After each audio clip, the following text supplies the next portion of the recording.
బాల్యం. బాల్యం అంటే ప్రతి ఒక్కరికి ఎంతో ఇష్టం.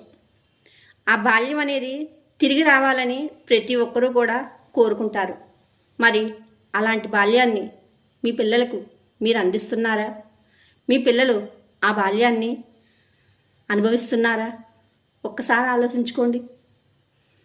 పూర్వం మా బాల్యంలో పిల్లలు సాయంత్రం ఇంటికి వచ్చిన తర్వాత ఆడపిల్లలైతే తొక్కుడు బిళ్ళ, వామనగుంట ఆడేవాళ్ళు. మగపిల్లలైతే కబడ్డీ, గూటి బిళ్ళ. నేనైతే కబడ్డీ ఆడాను, గూటి బిళ్ళ ఆడాను, కుంటాట ఆడాను.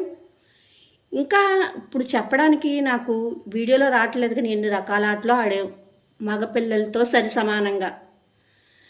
బాల్యం తలుచుకుంటే రోమాలు నిక్కబడుచుకుంటున్నాయి నిజంగా ఇప్పుడు నాకు చెప్తుంటేనే.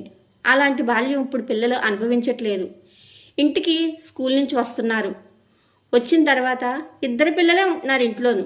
ఎందుకంటే ఇప్పుడు ఉమ్మడి ఫ్యామిలీలు లేవు కదా. ఆ ఇద్దరు పిల్లలు చెరుకో ఫోను పట్టుకు కూర్చుంటున్నారు.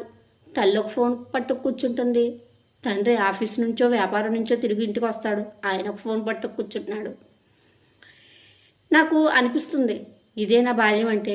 ఆ పిల్లలకి ఎంతో అమూల్యమైన బాల్యాన్ని తల్లిదండ్రులుగా మీరు దూరం చేస్తున్నారు అని అనిపిస్తుంది. ఎందుకంటే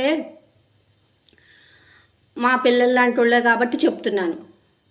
మీ పిల్లల్ని పక్కలో వేసుకుని పక్కన పడుకోబెట్టుకుని కథలు చెప్పిన అమ్మలు ఎంతమంది ఉన్నారో కామెంట్ చేయండి.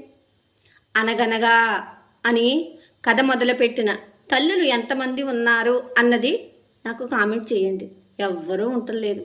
ఫోన్లో చూసుకో, ఫోన్లో బోల్డ్ అని కథలు వస్తాయి అంటున్నారు. ఇదేనా పిల్లల్ని పెంచడం అంటే?